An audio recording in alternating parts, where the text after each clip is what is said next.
Hello, just one of my tips videos here. So you can see over here we have our work planes. I don't really use them. I don't do huge jobs, so I don't really have a need.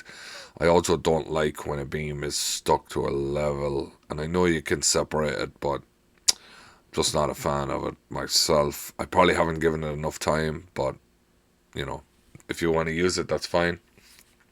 This is how I do it. So I have all these beams on a layer called beams first, and then I have these ones on a layer beams second. So right now I'm just pricing this job, so I just put in these beams at the level of the floor to start with. So I just put the columns in quickly, put the top of the column at the top of the floor, draw the beams in, copy them down, put them on a layer, and then put the top ones on a layer. So basically, these I'm just trying to get them in first. So you can see this one here is at 45 feet absolute height, and this one up here is at 60. So because of the concrete slab, I want to move these down 5.5 inches each. So I'm just going to select this beam, and because they're all on the same level, if I do select similar, there's numerous ways of doing this. This I feel like is the quickest way. And then I'm just going to move this down 5.5 inches. Now, obviously I could have grabbed both levels, but we'll do one at a time. And then do the same thing down here. Right click, select similar, move, and move this down 5.5.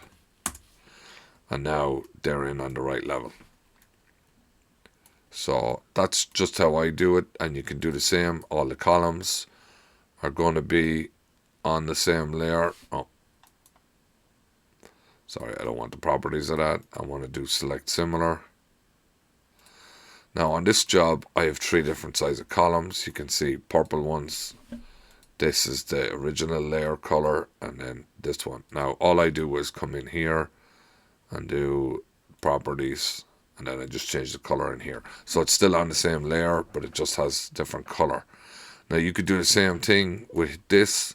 I could put these on a different layer, or I could do a query for these, but maybe I'll do another video on that.